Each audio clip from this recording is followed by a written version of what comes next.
बच्चों हम लोगों ने मोस्ट इंपॉर्टेंट टॉपिक कौन कौन से हैं इस चैप्टर के उसके बारे में डिस्कस कर लिया था। आज से हम लोग उन टॉपिक्स को एक एक करके धीरे धीरे और कम समय में समझने की कोशिश करेंगे।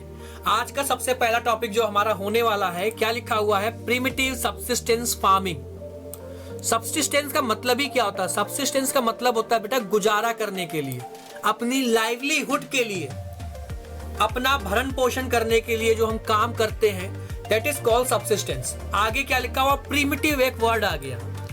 प्रिमिटिव का मतलब होता है पुराना, जो भी हमारे पास पुराने समय पे दिया हुआ है, जो भी टूल्स हमारे पास अवेलेबल है, विदाउट एनी टेक्नोलॉजिकल एडवांसमेंट का इस्तेमाल किए हम क्या करते हैं, अपने भरण पोषण को, अपनी लाइवलीहुड को खेती के माध्यम से क्या करते हैं बेटा, चलाने की कोशिश करते हैं। ठीक है, एक एक करके समझते हैं इसमें कौन कौन सी चीजें क्या क्या है। लिखा हुआ बेटा, primitive subsistence farming is also called slash and burn agriculture. बेटा नोट कर लो, एमसीक्यू है, most important. Slash and burn agriculture के रूप में इसका एक और एक नाम है बेटा। एमसीक्यू में पूछा गया है प्रिमिटिव सबसिस्टेंस फार्मिंग को किस नाम से जाना जाता है, तो याद रखना स्लैश एंड बर्न। अब होता क्या है स्लैश एंड बर्न? बहुत इजी चीज है। देखो ये हमने कह दिया कि छोटा सा मेरा खेत है, मान लिया हमने। अब इसके हमने 4 पार्ट कर दिए, ठीक है, इसके पार्ट हमने कर दिए। ये हो गया एक, रुक जाओ पेन ले लू बेटा, ये 1, ये 2, 3 और ये 4।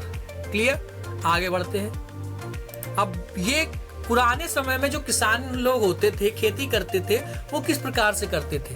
वो स्लैश एंड बर्न को यूज करते थे। स्लैश मतलब क्या कि जैसे उन्होंने खेती किया, उन्होंने जो भी खेती किया, जो भी क्रॉप उन्होंने उगाया, उसके बाद जो नीचे उसके जो वेस्ट बच जाता था, थोड़े थोड़े जो उसकी जड़ बच जाती थी, उसको वो जला देते थे, बर्न कर देते थे। स्लैश मतलब जो बच गया है और उस स्लैश को बर्न कर देते थे। ठीक है, ये तरीका होता था स्लैश एंड बर्न, यानी कि पुराने समय में ये तरीके को फॉलो किया जाता था।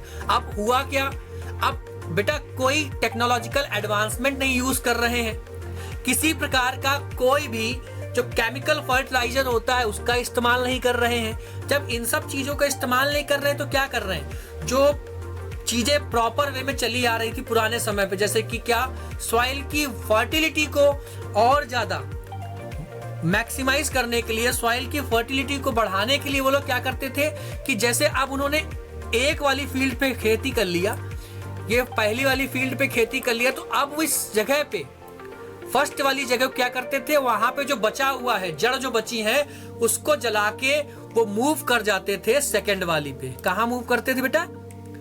वो मूव कर जाते थे सेकंड वाली पे, इस वाली पे चले गए।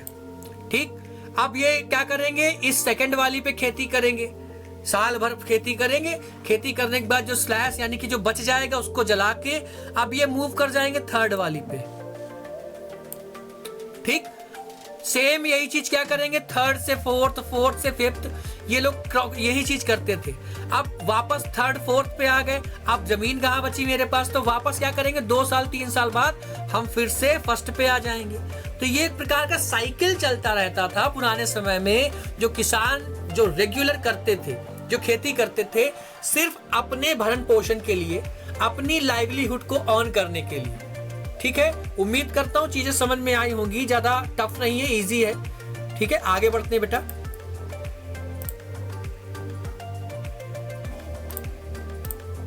क्या लिखा हुआ, फार्मर क्लियर। देखो वही चीज जो मैंने अभी आपको प्रैक्टिकल करके समझाया।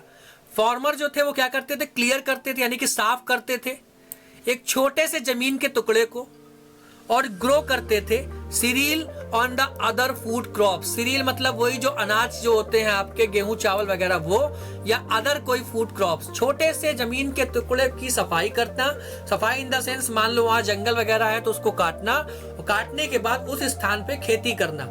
या तो वो अनाज उगाएंगे या तो फिर अलग अलग और भी कई प्रकार की फसलें हैं वो उगाएंगे। आगे क्या लिखा हुआ बेटा, जैसे ही सॉइल जो है, मिट्टी जैसे जैसे क्या होता है, लूज होने लगती है, मिट्टी की फर्टिलिटी पावर, जो मिट्टी की उत्पादन क्षमता है, प्रोडक्शन पावर होती है, वो जैसे जैसे मिट्टी में कम होने लगती है, जो फार्मर्स होते थे, किसान क्या करते थे, मूव कर जाते थे। कहाँ मूव करते थे? नए एरिया पे मूव कर जाते थे और दूसरे जमीन को जाके क्लियर करके वहां खेती करना चालू कर देते थे। क्लियर है बच्चों? आगे बढ़ते हैं, क्या लिखा हुआ है? This farming method is known by different name in different names in various region of India. भारत में इसको अलग अलग नामों से जाना जाता है। आपको इतना ज्यादा नाम याद करने की जरूरत नहीं है, बुक में बहुत सारे नाम दिए गए हैं। आपके एग्जाम में जो पूछा गया आपको वो याद रखना है, ठीक है? खास तौर पे नॉर्थ ईस्टर्न स्टेट्स में, मार्क कर लो बेटा, स्टार लगा लो, एमसीक्यू में बहुत बार। नॉर्थ ईस्टर्न स्टेट्स में, नॉर्थ ईस्टर्न स्टेट याद है ना, असम, अरुणाचल, सिक्किम, मिजोरम और नागालैंड, ये सब जो आपके हैं सेवन सिस्टर्स वाले, वहां पे इसको झूमिंग के नाम से जाना जाता था। ठीक है? किसके नाम से? झूमिंग कल्टीवेशन। झूमिंग मतलब क्या? एक जगह पे खेती किया, उसकी सॉइल की फर्टिलिटी लूज हो गई, कम हो गई, इसके बाद क्या हुआ, नए जमीन पे चले गए, इसको कहते हैं झूमिंग। मतलब कि एक जगह से दूसरी जगह घूम घूम के बार बार जगह को बदल बदल के खेती करना, दैट इज कॉल्ड झूमिंग। ठीक है? Primitive subsistence farming is practised in only few part in India. आज के समय में बहुत कम जगह पे ये देखने को मिलेगी आपको। आगे क्या लिखा हुआ बच्चों? लैंड की प्रोडक्टिविटी इसमें क्या होती है? बहुत कम होती है, यानी कि आपको कम फसल मिलेगी। कम फसल क्यों मिलेगी? क्योंकि आप किसी प्रकार के केमिकल फर्टिलाइजर्स का, जो मॉडर्न टेक्निक्स हैं, उसका इस्तेमाल नहीं कर रहे हो। आपको उतना ही मिलेगा या आप उतना ही खेती करोगे जिससे आपका काम चल जाए, जिससे आपका भरण पोषण हो जाए। आगे क्या लिखा है बच्चों? इट रिलाइज मतलब होता है निर्भर करना, डिपेंड होना। किस पे डिपेंड होती? भैया खेती कर रहे हैं, पानी की जरूरत पड़ेगी, नदी नहीं मिल रही है, नहर नहीं है यहाँ पे, तो क्या होगा? ये सिर्फ और सिर्फ मॉनसून पे डिपेंड करते थे। याद करो, क्लास 9th में आप लोगों ने पढ़ा होगा क्लाइमेट चैप्टर, उसमें मानसून करके है, और सीधे सीधे बच्चे रिलेट कर लेते हैं मानसून मतलब क्या, कि बारिश का मौसम। बट ऐसा नहीं है। बट आप याद रखने के लिए याद रखो कि ये बारिश के मौसम के ऊपर ही क्या होता है, ये पूरी की पूरी फसल जो है वो डिपेंड करती है। आगे क्या लिखा हुआ बेटा? Cleared land is used for short period before abandoned, यानी कि जो जमीन पे खेती कर ली जाती है उस पे जमीन, उसके बाद उसको कुछ समय के लिए छोड़ दिया जाता है और नए जमीन पे फिर खेती की जाती है, फिर दूसरे जमीन पे चले जाते हैं, ये करते हैं। और आज के समय में और पुराने समय में ज्यादातर जो ट्राइबल लोग होते थे, जो जनजाति समुदाय होता था, जो जंगलों में रहने वाला समुदाय होता था, ज्यादातर इस प्रकार की खेती कौन करता था? वही लोग करते थे। ठीक है बच्चों, ध्यान रखना। इसमें और ज्यादा इंपॉर्टेंट आपको कुछ और पूछा नहीं जाएगा। ये चीजें सारी की सारी मैंने इंपॉर्टेंट चीजें आपको बता दिया है। उम्मीद करता हूं आपको समझ में आया होगा। कोई भी डाउट्स हो तो आप कमेंट पे ड्रॉप कर सकते हैं। मिलते हैं नेक्स्ट वीडियो में अपने। थैंक यू बच्चों।